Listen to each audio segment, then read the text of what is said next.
আমরা এখন kelvin method করব। কেলভিন মেথডের ফিগার হচ্ছে এটা। ফিগারে আমরা ব্যাটারি কানেকশন থেকে এদিকে ব্যাটারি থেকে একটা কানেকশন আসবে আমাদের এতে, হচ্ছে এটা। আর ব্যাটারি থেকে আরেকটা কানেকশন যাবে রেজিস্ট্যান্সের এক প্রান্তে, দেন রেজিস্ট্যান্সের আরেক প্রান্ত থেকে একটা কানেকশন আসবে সিতে। জোরে কথা বল। হ্যাঁ, রেজিস্ট্যান্সের আরেক প্রান্ত সিতে আসবে, ঠিক আছে। তারপর আমাদের ব্যাটারি থেকে কানেকশন শেষ হলে এখন এই এ যাবে এখানে, এ থেকে বি, বি এর মাঝখানে রোধগুলো হচ্ছে বি, আর বি থেকে সি এর মাঝখানে হচ্ছে কিউ, ঠিক আছে। আর এখানে এ আর ডি এর যে রোধটা এটা হচ্ছে আর। আচ্ছা, ঠিক আছে। এস কোনটা? সি এবং ডি। এখন সি আর ডি এর মাঝখানে আমাদের গ্যালভানোমিটার, সি এবং ডি এর মাঝখানে গ্যালভানোমিটার। এস কোনটা?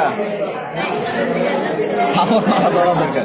আর এই যে ডি আর হচ্ছে বি, এইদিকে এই বি আর ডি এর মাঝখানে কি সহ একটা কানেকশন দিতে হবে।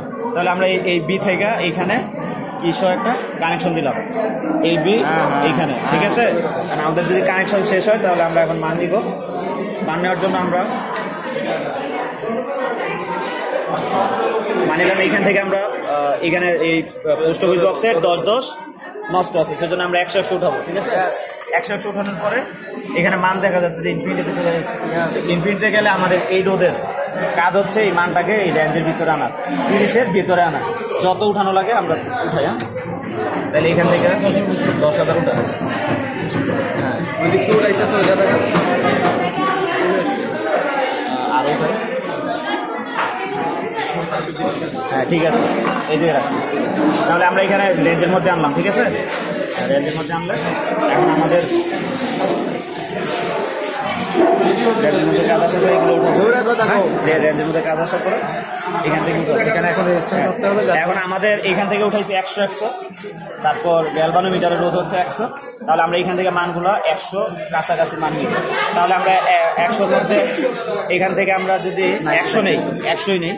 হ্যাঁ, 100 নিলে আমরা এই চাবিটা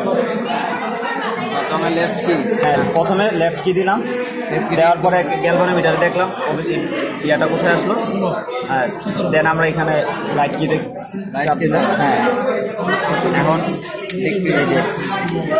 লাইট কিতে দেওয়ার কারণে আমাদের ডিক্রিজ হচ্ছে। তাহলে আমরা ডিক্রিজ হলে এখানে হ্যাঁ এটা হ্যাঁ আমরা এখানে যেহেতু ডিক্রিজ আমরা এই পাশে কি লিখবো ডিক্রিজ। এভাবে 100-র পর আবার 105 উঠালাম, দেন রাইট কি দিলাম, লেফট কি দিলাম, রাইট কি দিলাম, কি হচ্ছে দেখো ডিক্রিজ হচ্ছে। তাহলে আমরা এখানে 105 লিখবো এবং ডিক্রিজ লিখবো। এভাবে ডিক্রিজের অনেকগুলো মান নিব। ডিক্রিজের মান নেওয়ার পরে এক পর্যায়ে দেখা যাবে কি আমাদের এখানে হ্যাঁ এখানে লেফট কি চাপ দেওয়ার পরে এবং রাইট কি চাপ দেওয়ার পরে গ্যালভানোমিটারে কোনো বিক্ষেপ দিচ্ছে না, সেই পয়েন্টটা হচ্ছে আমাদের নাল পয়েন্ট। এরকম আমরা নাল পয়েন্ট কতগুলো পাই, কতগুলো মানের জন্য নাল পয়েন্ট পাই, সেগুলো আমরা এখানে কাউন্ট করবো।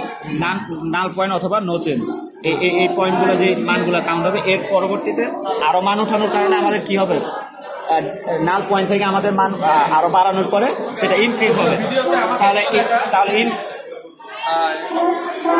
তাহলে ইনক্রিজ এবং ডিক্রিজের মাঝে যে নাল পয়েন্টগুলো পাবো সেই নাল পয়েন্টগুলো আমরা এখানে